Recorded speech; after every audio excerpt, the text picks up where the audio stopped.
Hello, everybody out there. My name is Orsman Hawkins Jr. Go by OJ Hawkins for Orsman Jr. Family name, real proud of it. I am the Vice President of World Team 2 spokesman, which also has the trademark called Kill Racism, Not Me, World Team 2.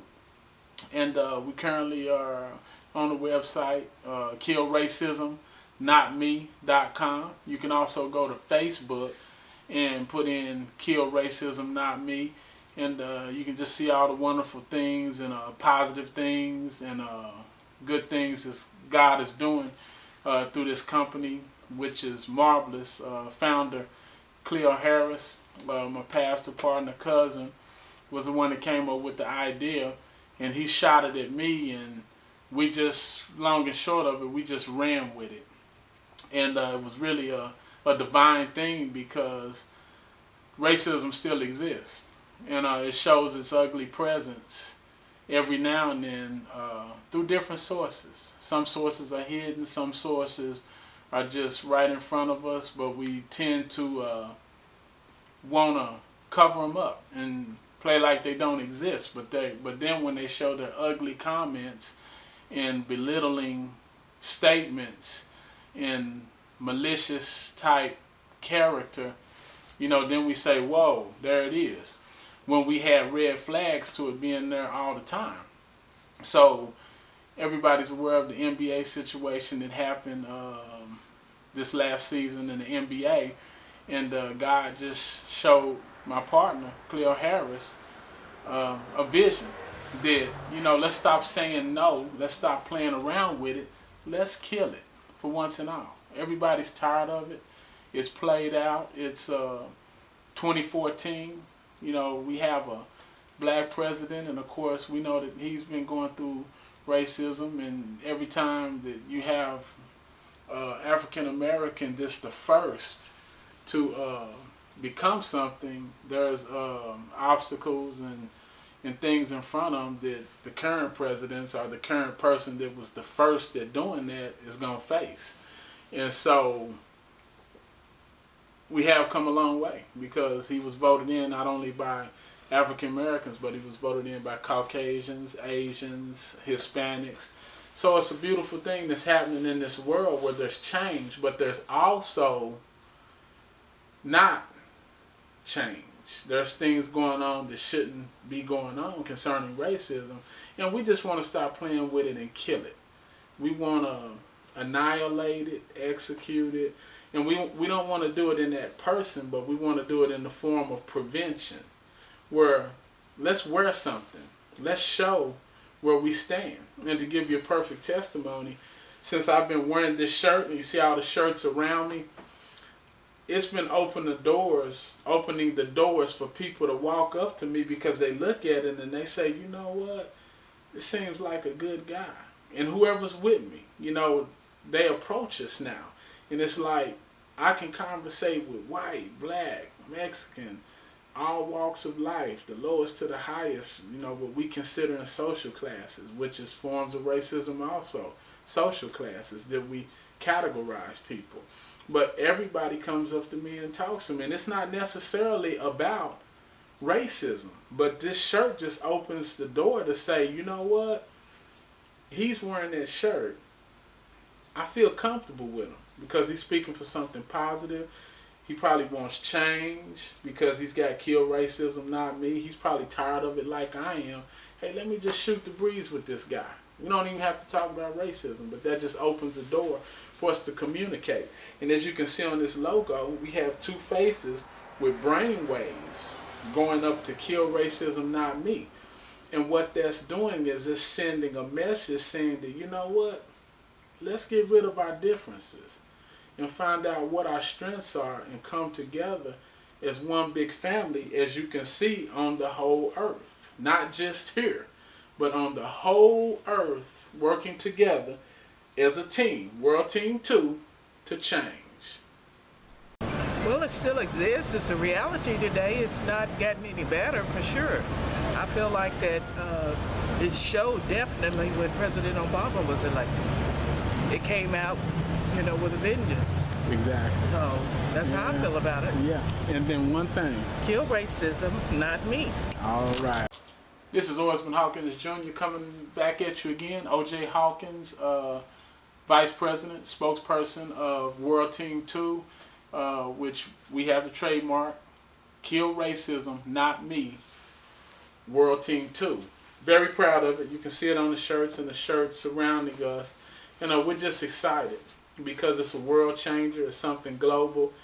And we just want to change the minds of hate. Change the minds of a person with malice in his heart, with intent to harm another person. Change the thoughts of people who think that they're better than other people because of social status, because of financial status, because of racial status. We want to change the minds of people. And it was kind of interesting because when me and my partner, Cleo Harris, started this thing, he's the founder. He came up with the idea, and he kind of came to me. I'm kind of like his hitman, vice president hitman. I became artist, journalist, and / anything that the business needs. He is definitely the digital master.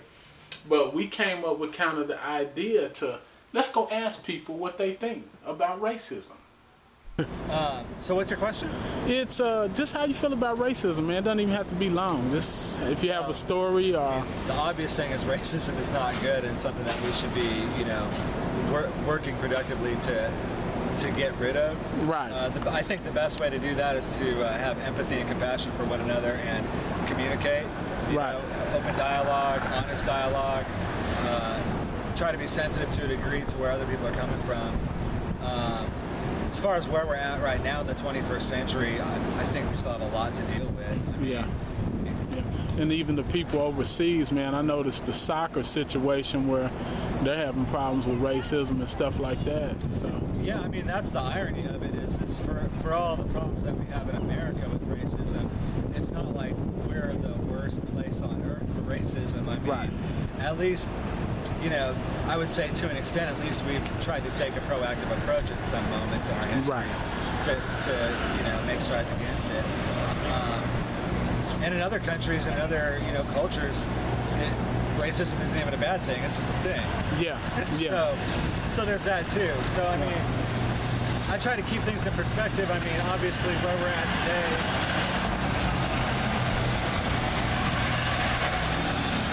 Where we're at today in America in 2014 is, I think, probably a measured better place than where we were 50 or 100 years ago. Right. But it's not where we need to be, and so we need to, we need to keep our eye on the target, our eyes on the prize, and what we're aiming for. We need to keep that in mind, and in those difficult times where we experience or we observe racism, we need to speak out against it, and rather than just simply shaming people and wagging our finger at it, we need to educate each other. Teaching prevention. And it doesn't matter where you're coming from, everyone makes mistakes and everyone's got a blind spot to where they might have their own prejudice. And so, even though I try to work against it and speak out it every day, my experience is different than yours. Yeah. And so, I could have the best of intentions, but still not see what you're experiencing every day. Right. And likewise, my heritage, my family came over from Eastern European. They were Jews,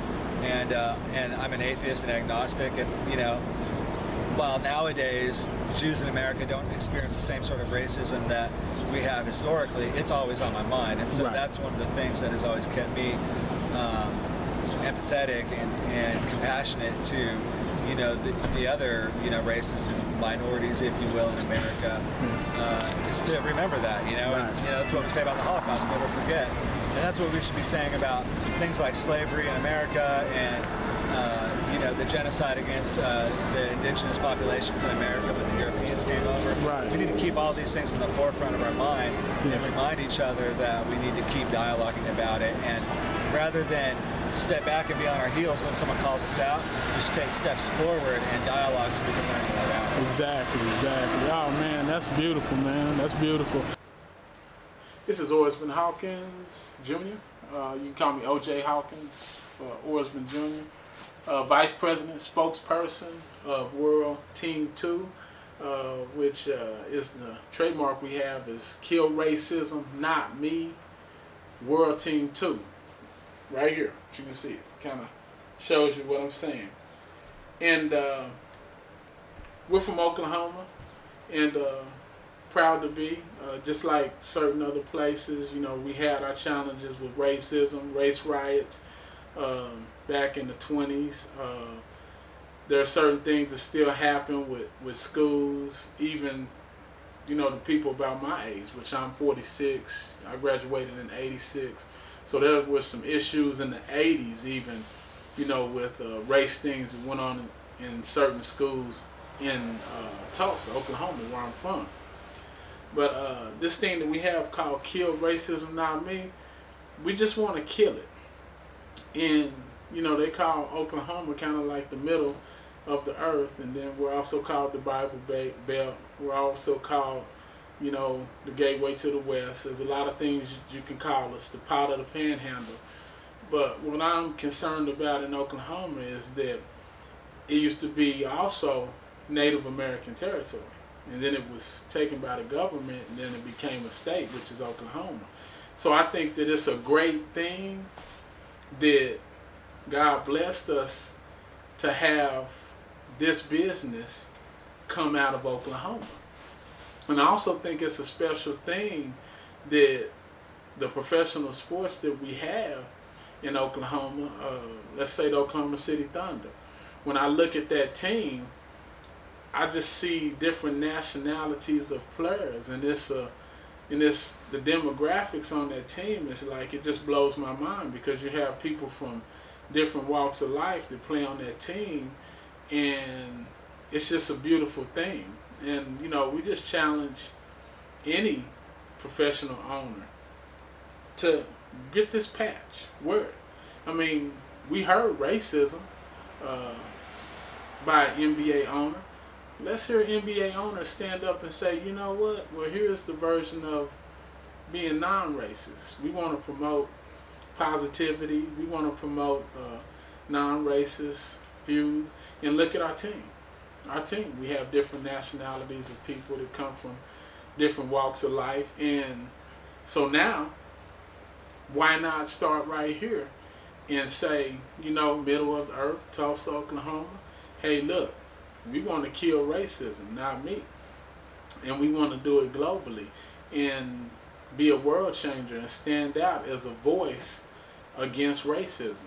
And I think that would be so great if it came from Oklahoma, being that we're from Oklahoma.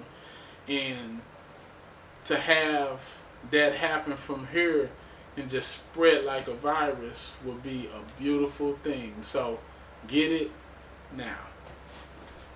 About racism? Yeah, about racism. I'm not a racist person. I don't like it myself. Cool. I think everybody should get along. Yeah. The world be a better place. Exactly. What about you, man? Totally against it. I'm Irish and Indian now. And this is 2014. Racism is a pattern in the past. It ought to be lost and forgotten. And the bad ones keep pulling up and going with it. That's it. I think, bro. That's it, man. Sir. Yeah, appreciate you, man. Bet you. All right. Yeah, just what you think about it. I think racism sucks. I'm glad to hear somebody finally just say. Let me come on this side. Okay, you think racism sucks? Yes, I do. Yeah, I think it's just tragedy. Ditto? I do. Yeah. I think, You know, it's, to me, man, you know, my mother taught me growing up to be colorblind. She said you color with crayons, but after you get through, take the colors out your mind. Martin Luther King had it right. You judge their content for their character. Right. That's Exactly it. right. That's it. Yeah. That's the person. Yeah. I appreciate y'all, and I'm tell me what you think. What you think about racism? I don't know. say it sucks. Say it's a joke, but I ain't laughing. Tell me what y'all think. Not when I'm not laughing. Y'all okay? You know, I want you to. While you said, I want you to take a bite of that hot dog. I really don't care about it. Yes, that's a good.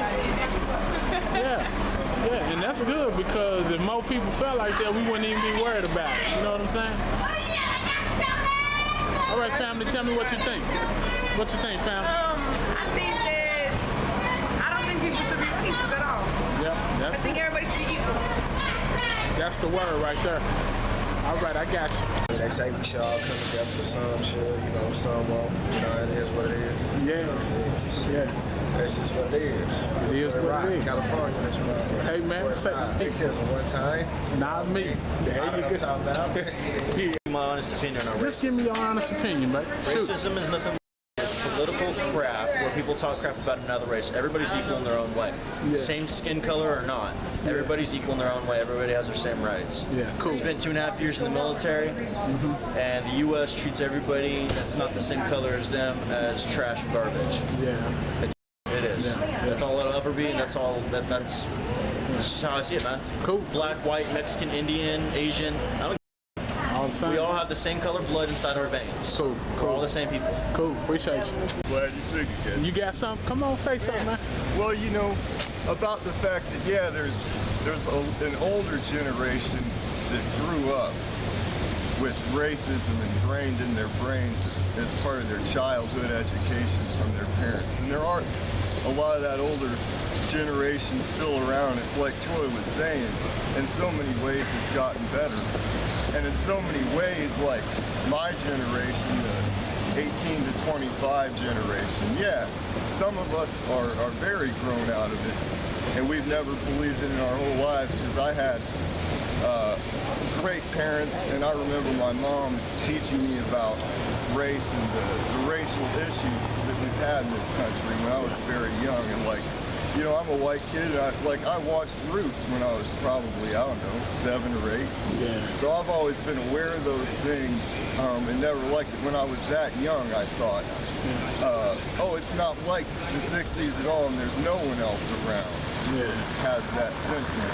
There's no more racists left. Yeah. And I believe that because my parents were like that, my family was like that, and racism was never anything that was in my household. But when I came to be about 14, 15, started hanging out with more neighborhood kids and stuff, you know, on the south side, and just getting to know guys a little bit better, I found out even in my generation, some of that stuff has been passed on. And it's not necessarily even intentional, it's just what people talk about around their house, behind closed doors. Yeah, being taught. Yeah. And the experience that I've had in more recent years, like with some people, you know, people who are older than me, not that their age really matters, but like I have been in a situation where somebody was saying something that's really racist, and they thought it would be okay because, oh, there's no black people around, no Middle Eastern people around. Right. But, you know, it's up to me to say, hey, that's not really cool. You know, that's not okay anymore. Right. And you can't talk about somebody behind their back, and then, like what Troy was saying, you know, you never know who is or who isn't. Right. And so some it's of the hidden. Yeah, so some of the people who still have racial, like negative sentiments about race, and people who really have racism in them, they aren't going to talk about it out in public because they know that's not what we're trying to do anymore. We're trying to move away from that, and here in Tulsa we've got that beautiful John Hope Franklin Reconciliation Park.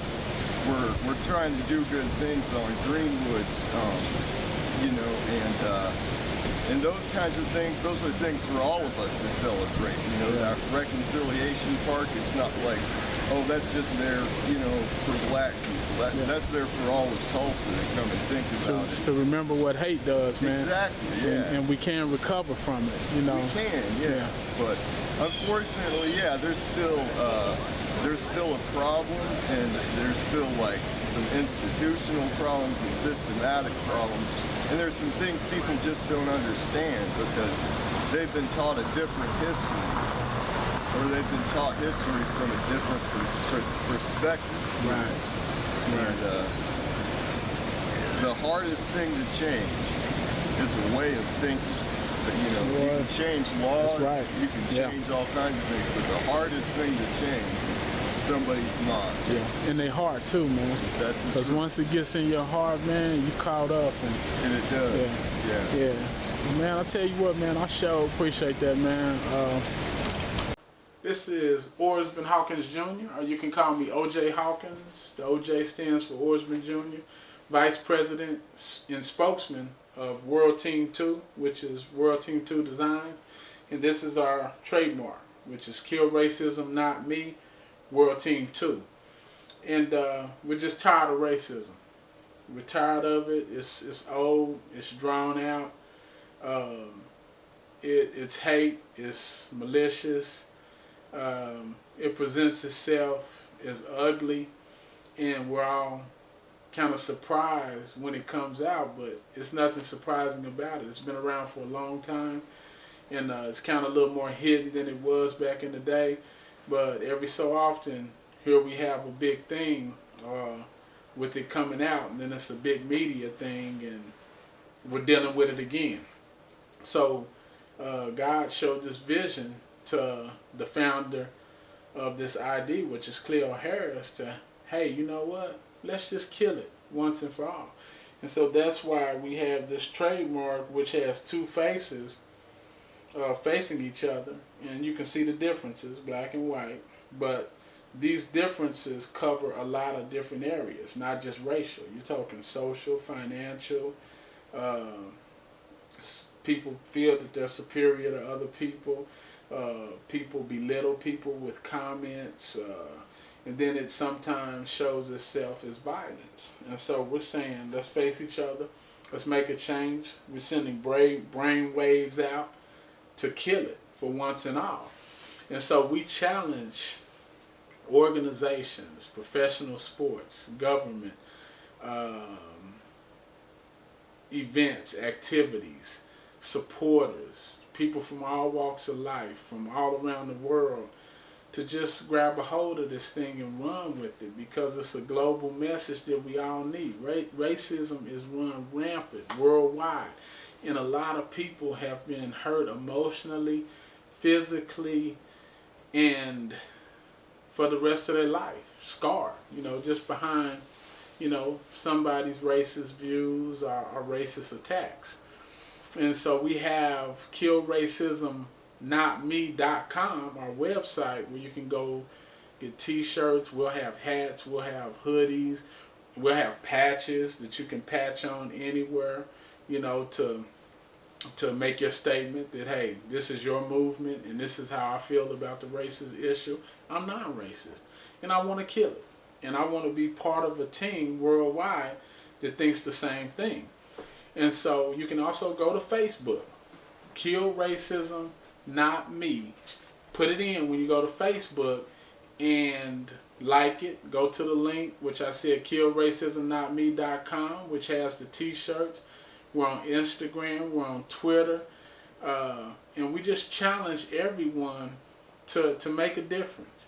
Make a difference. We're from Oklahoma, and this is kind of like my thing. It would be nice if we could have a professional team or organization from Oklahoma say, you know what, I want to be part of this world-changing thing before it starts spreading and going other places. Because we know that God gave us this vision, in some kind of way He's going to get it out to the world like He wants. But we just challenge everybody to be a part of this. It's a great thing. It's a world changer. You can be a part of something, a legacy to leave your children to say, hey, I was a part of this. This is kind of like Martin Luther King's dream, that he had. And it's an extension of it, the next level of it, to where I can do something great, before I leave this world. Tell my kids I was a part of it. I seen it come up. I seen it change people. I seen it change minds and hearts. And so get a t-shirt now. Tell somebody about it. Go to our website and go everywhere where you see killracismnotme.com. Thank you.